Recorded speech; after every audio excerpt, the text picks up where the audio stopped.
We got to put his body in a total RIP. Jill and I probably told the last group, it's like I emphasized this morning with all of you on the sensory assessment for proprioception. Somebody's going to get it wrong, so really pay attention here.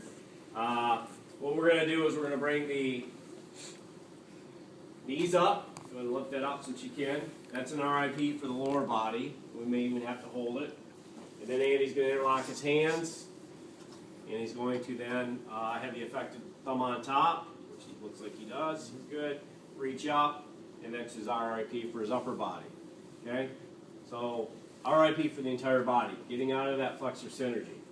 Getting out of the extensor synergy, getting out of the flexor synergy as best we can. Cannot impose normal movement on abnormal muscle tone. Alright, so first thing I'm going to do with Andy is I'm going to ask him to do some bridging and scooting, and nothing has changed, right? Bridging is lifting your hips and then scooting. So generally what it's going to look like when we do this is it's bridging the hips, moving the hips, and then doing the best you can with your shoulders, and then finally your legs. So I'm going to be up here, and we're going to do lateral scooting. We need to come towards the side of the bed a little bit more. Here, and this way. Excellent.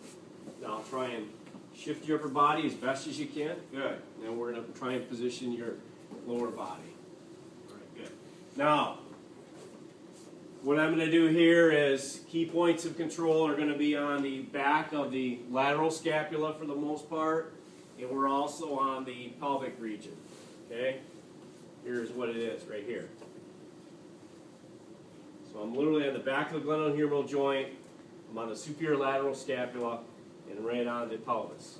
Okay, that's my key point of control. Alright? Now, I'm going to first begin with Andy is totally dependent. Okay, so kind of like when we did the strong side, got to get a Margaret. If you saw Margaret during the Safe Patient Handling Lab, Margaret, man, she has great body mechanics. I don't know if you ever noticed, but when she was doing something with the group I was watching, she was an excellent model in terms of body mechanics.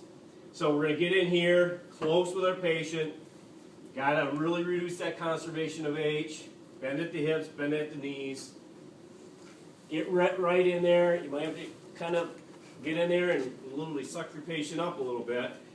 And typically, I'm coming in between the arms. And at this point, you could have your patient undo their hands. Okay, that's going to be okay. Or they can keep them together. We're not going underneath the shoulder.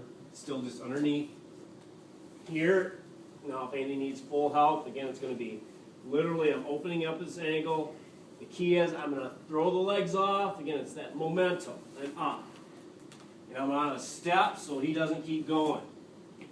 And if he keeps coming towards me, I can use my body to move him into the bed. Show it one more time. Start on your side.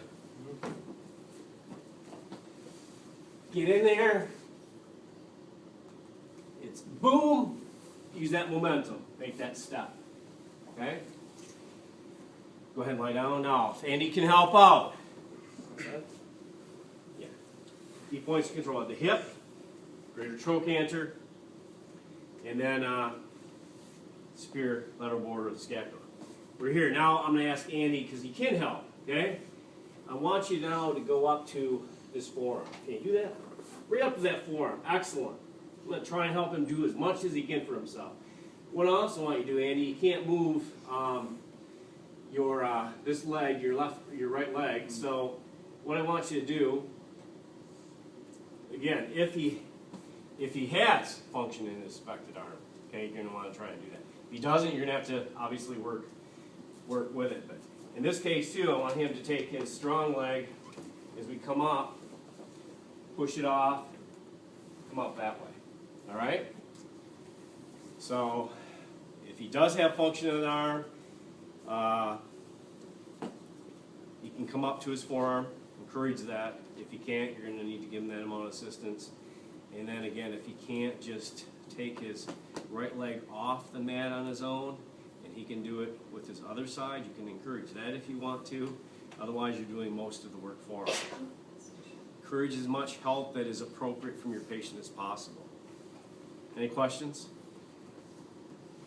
Okay, let's go ahead.